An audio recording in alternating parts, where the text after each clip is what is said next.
C'est la dernière ligne droite. Après des années de travaux lourds sur ce chantier colossal, les artisans du second œuvre redonnent des couleurs à l'Opéra municipal.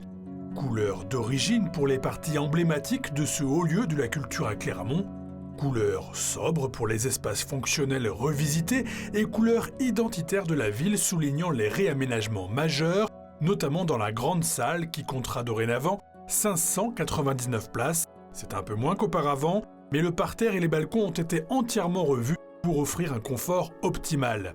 Confort que partageront bien sûr les professionnels du spectacle puisque l'ensemble de la machinerie est remplacé. Nos équipes arriveront tout début avril pour une prise en main en fait, une prise en main des aménagements importants qui sont réalisés au sein du service, qui vont venir compléter les aménagements qui ont été fournis dans le cadre de la rénovation.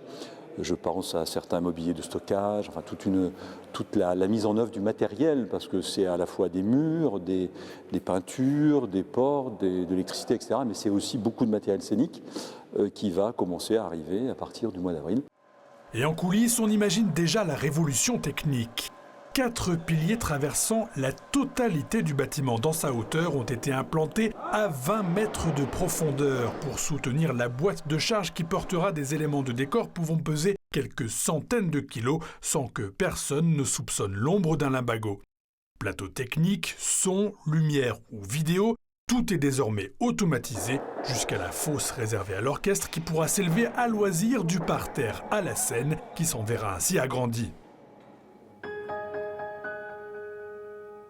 À l'extérieur, la rénovation de l'Opéra municipal va faire grand bruit mais grincer aucune dent, car l'esprit du monument historique est respecté jusqu'au toit, surélevé vous le savez, et recouvert prochainement d'ardoises taillées et posées sur place, tandis que le parvis, lui, s'étendra et s'habillera d'un granit similaire à celui de la place de Jaude.